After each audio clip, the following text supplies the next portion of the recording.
chuan che ungo in damo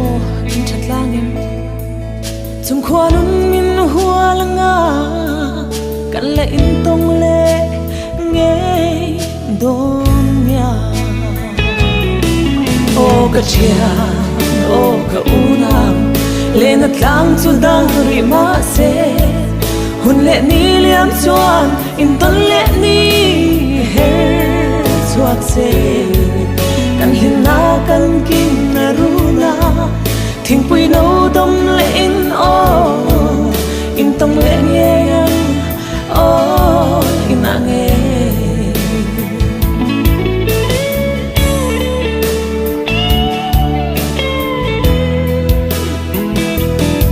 zan kho atlai loi khi kan nu le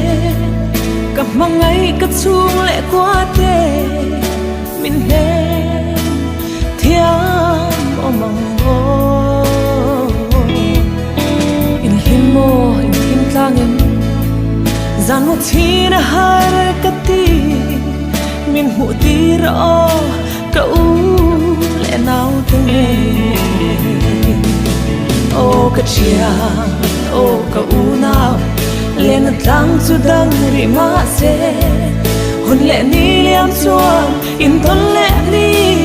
her chuak se kan him na kan kin na ru na thing pui no dom le in o in tong le nge yang o in a nge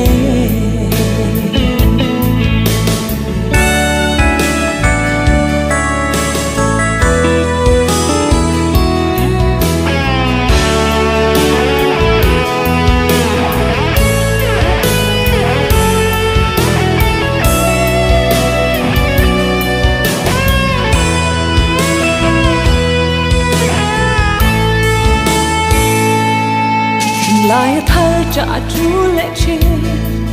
chung mo yang a thok velin fan kan nuam in lem na ta kalo ho don kalo ho thoi don in ton ni her chuak lu se ka ngai che u o ka ngai vong vong che u o ka chia o ka una le na tlang chu dang ri ma se hun le ni liam chuan in ton le ni her chuak se kan hin na kan kin na ru na thing pui no dom le in o in tong le nge yang o in a nge o ka chia o ka una le na tlang chu dang ri ma se hun le ni liam chuan in ton le ni